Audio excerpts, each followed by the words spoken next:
أعوذ بالله من الشيطان اللعين الرجيم. بسم الله الرحمن الرحيم.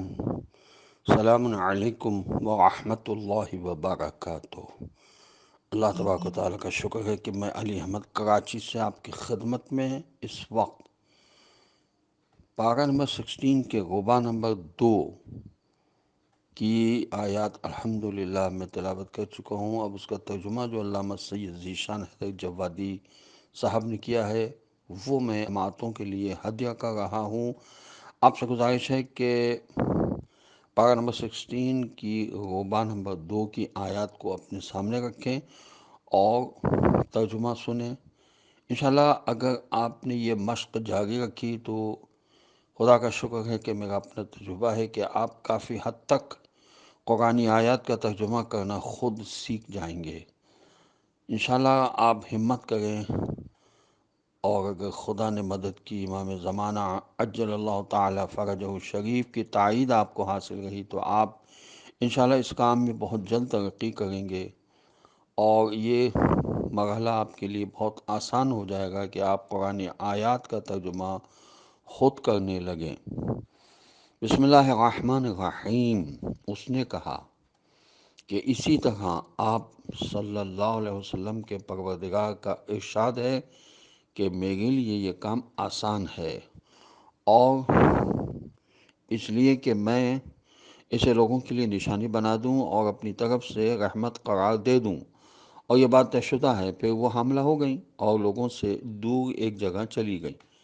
پھر وضع حمل کا وقت انہیں ایک کھجور کی شاخ کے قریب لے آیا تو انہوں نے کہا، اے کاش میں اس سے پہلے ہی مر گئی ہوتی اور بالکل فراموش کر دینے کے قابل ہو گئی ہوتی۔ تو اس نے نیچے سے آواز دی کہ آپ پریشان نہ ہوں، خدا نے آپ کے قدموں میں چشمہ جاری کر دیا ہے، اور خرمے کی شاخ کو اپنی طرف ہلائیں، اس سے تازہ تازہ خرمے گر پڑیں گے، پھر اسے کھائیے، پیجیے اور اپنی آنکھوں کو ٹھنڈی رکھیے۔ پھر اس کے بعد کسی انسان کو دیکھیے تو کہہ دیجئے کہ میں نے رحمان کے لیے روزے کی نظر کر لی ہے، لہٰذا آج میں کسی انسان سے بات نہیں کر سکتی۔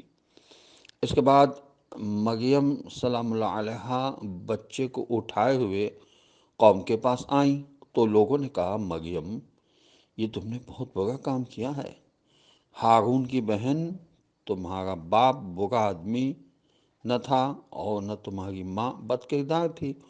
انہوں نے اس بچے کی طرف اشارہ کر دیا تو قوم نے کہا کہ ہم اس سے کیسے بات کریں جو گہوارے میں بچہ ہے۔ بچے نے آواز دی کہ میں اللہ کا بندہ ہوں، اس نے مجھے کتاب دی ہے اور مجھے نبی بنایا ہے، اور جہاں بھی رہوں گا بابرکت قرار دیا ہے، اور جب تک زندہ رہوں گا نماز اور زکوٰۃ کی وصیت کی ہے، اور اپنی والدہ کے ساتھ حسن سلوک کرنے والا بنایا ہے، اور ظالم و بد نصیب نہیں بنایا ہے، اور سلام ہے مجھ پر اس دن جس دن میں پیدا ہوا اور جس دن مروں گا اور جس دن دوبارہ زندہ اٹھایا جاؤں گا۔ یہ ہے عیسیٰ بن مریم علیہ السلام کے بارے میں قول حق جس میں یہ لوگ شک کر رہے تھے۔ اللہ کے لیے مناسب نہیں ہے کہ وہ کسی کو اپنا فرزند بنائے، وہ پاک و بے نیاز ہے۔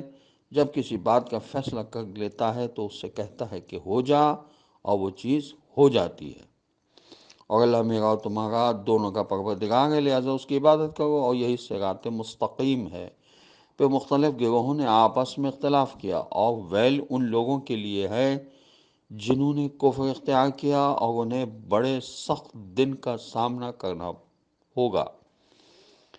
اس دن جب ہمارے پاس آئیں گے تو خوب سنیں اور دیکھیں گے، لیکن یہ ظالم آج کھلی ہوئی گمراہی میں مبتلا ہے۔ ان لوگوں کو اس حسرت کے دن سے ڈرائیے جب قطعی فیصلہ ہو جائے گا۔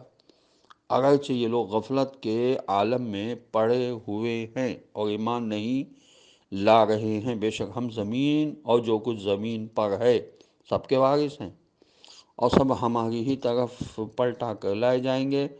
اور کتاب خدا میں ابراہیم علیہ السلام کا تذکرہ کیجئے کہ وہ ایک صدیق پیغمبر تھے، جب انہوں نے اپنے پالنے والے چچے سے کہا کہ آپ ایسے کی عبادت کیوں کرتے ہیں جو نہ کچھ سنتا ہے، نہ دیکھتا ہے، اور نہ کسی کام آنے والا ہے؟ میرے پاس وہ علم آ چکا ہے جو آپ کے پاس نہیں، لہذا آپ میری اتباع کریں، میں آپ کو سیدھے راستے کی ہدایت کر دوں گا۔ بابا، شیطان کی عبادت نہ کیجیے کہ شیطان رحمان کی نافرمانی کرنے والا ہے۔ بابا، مجھے یہ خوف ہے کہ آپ کو رحمان کی طرف سے کوئی عذاب اپنی گرفت میں نہ لے لے اور آپ شیطان کے دوست قرار پا جائیں۔ تو انہوں نے جواب دیا کہ ابراہیم علیہ السلام، کیا تم میرے خداؤں سے کنارہ کشی کرنے والے ہو؟ تو یاد رکھو کہ اگر تم اس روش سے باز نہ آئے تو میں تمہیں سنسار کر دوں گا اور تم ہمیشہ کے لیے مجھ سے دور ہو جاؤ۔ ابراہیم علیہ السلام نے فرمایا کہ خدا آپ کو سلامت رکھے، میں عنقریب اپنے رب سے آپ کے لیے مغفرت طلب کروں گا کہ وہ میرے حال پر بہت مہربان ہے، اور آپ کو آپ کے معبودوں سمیت چھوڑ کر الگ ہو جاؤں گا اور اپنے رب کو آواز دوں گا کہ اس طرح میں اپنے پروردگار کی عبادت سے محروم نہیں رہوں گا۔ پھر جب ابراہیم علیہ السلام نے انہیں اور ان کے معبودوں کو چھوڑ دیا تو ہم نے انہیں اسحاق و یعقوب علیہ السلام جیسی اولاد عطا کی اور سب کو نبی قرار دے دیا، اور پھر انہیں اپنی رحمت کا ایک حصہ بھی عطا کیا اور ان کے لیے صداقت کی بلند ترین زبان بھی قرار دے دی۔ اور اپنی کتاب میں موسیٰ علیہ السلام کی بھی تذکرہ کرو کہ وہ میرے مخلص بندے اور رسول علیہ السلام و نبی تھے، اور ہم نے انہیں کوہ طور کے داہنی طرف سے آواز دی اور راز و نیاز کے لیے اپنے سے قریب بلا لیا، اور پھر انہیں اپنی رحمت خاص سے ان کے بھائی ہارون علیہ السلام پیغمبر کو عطا کر دیا۔ اور اپنی کتاب میں اسماعیل علیہ السلام کا تذکرہ کرو کہ وہ وعدے کے سچے اور ہمارے بھیجے ہوئے پیغمبر تھے، اور وہ اپنے گھر والوں کو نماز و زکوٰۃ کا حکم دیتے تھے اور اپنے پروردگار کے نزدیک پسندیدہ تھے۔ اور کتاب خدا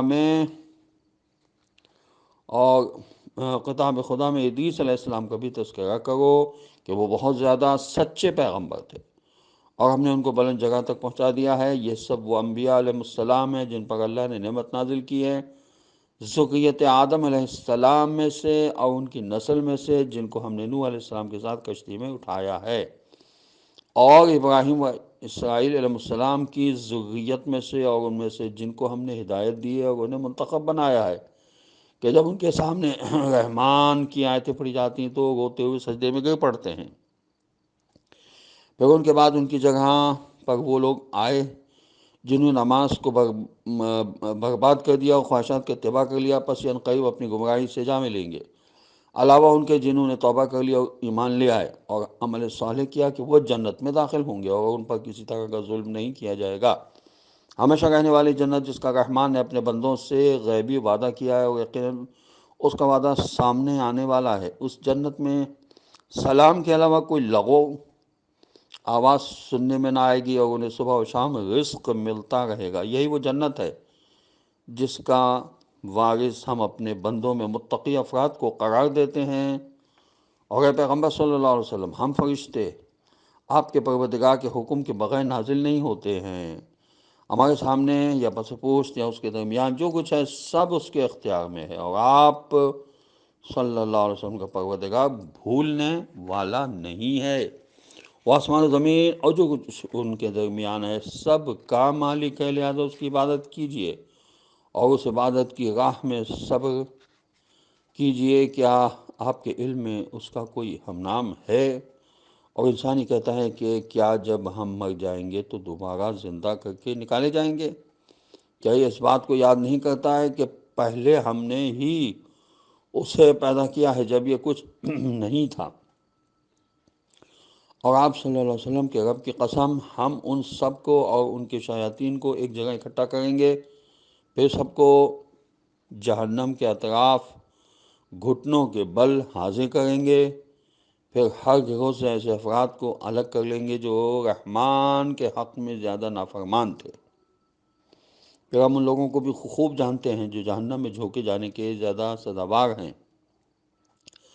اور تم میں سے کوئی ایسا نہیں ہے جسے جہنم کے کنارے حاضر نہ ہونا ہو کہ یہ تمہارے رب کا حتمی فیصلہ ہے۔ اس کے بعد ہم متقی افراد کو نجات دے دیں گے اور ظالمین کو جہنم میں چھوڑ دیں گے، اور جب ان کے سامنے ہماری کھلی ہوئی آیتیں پیش کی جاتی ہیں تو ان میں کے کافر صاحبان ایمان سے کہتے ہیں کہ ہم دونوں میں کس کی جگہ بہتر اور کس کی منزل زیادہ حسین ہے، اور ہم نے ان سے پہلے کتنی ہی جماعتوں کو ہلاک کر دیا ہے جو ساز و سامان اور نام و نمود میں ان سے کہیں زیادہ بہتر تھے۔ آپ صلی اللہ علیہ وسلم کہہ دیجئے کہ جو شخص گمراہی میں پڑا رہے گا خدا اسے اور ڈھیل دیتا رہے گا یہاں تک کہ یہ وعدہ الہی کو دیکھ لیں، یا عذاب کی یا قیامت کی شکل میں۔ پھر انہیں معلوم ہو جائے گا کہ جگہ کے اعتبار سے بدترین اور مددگاروں کے اعتبار سے کمزور ترین کون ہے، اور اللہ ہدایت یافتہ افراد کی ہدایت میں اضافہ کر دیتا ہے، اور باقی رہنے والی نیکیاں آپ کے پروردگار کے نزدیک ثواب ہے اور بازگشت کے اعتبار سے بہترین اور بلند ترین ہیں۔ کیا آپ نے اس شخص کو بھی دیکھا ہے جس نے ہماری آیات کا انکار کیا اور یہ کہنے لگا کہ ہمیں قیامت میں بھی مال اور اولاد سے نوازا جائے گا؟ یہ غیب سے باخبر ہو گیا ہے یا اس نے رحمان سے کوئی معاہدہ کر لیا ہے؟ ہرگز ایسا نہیں ہے، ہم اس کی باتوں کو درج کر رہے ہیں اور اس کے عذاب میں اور بھی اضافہ کر دیں گے، اور اس کے مال و اولاد کے حامی مالک ہوں گے، اور یہ تو ہماری بارگاہ میں اکیلا حاضر ہوگا۔ اور ان لوگوں نے خدا کو چھوڑ کر دوسرے خدا اختیار کر لیے ہیں تاکہ وہ ان کے لیے باعث عزت بنے، ہرگز نہیں۔ ان قریب یا معبود خود ہی ان کی عبادت سے انکار کر دیں گے اور ان کے مخالف ہو جائیں گے۔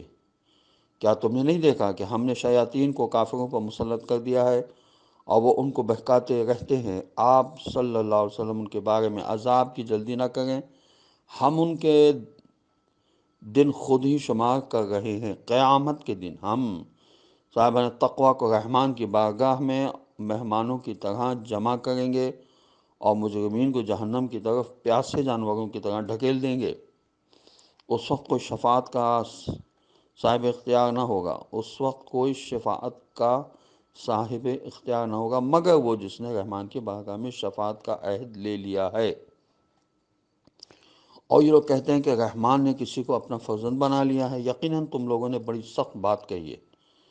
قریب ہے کہ اس سے آسمان پھٹ پڑے اور زمین شگافتہ ہو جائے اور پہاڑ ٹکڑے ٹکڑے ہو کر گر پڑیں کہ ان لوگوں نے رحمان کے لیے بیٹا قرار دے دیا ہے، جبکہ یہ رحمان کے شایان شان نہیں ہے کہ وہ کسی کو اپنا بیٹا بنائے۔ زمین و آسمان میں کوئی ایسا نہیں ہے جو اس کی بارگاہ میں بندہ بن کر حاضر ہونے والا نہ ہو۔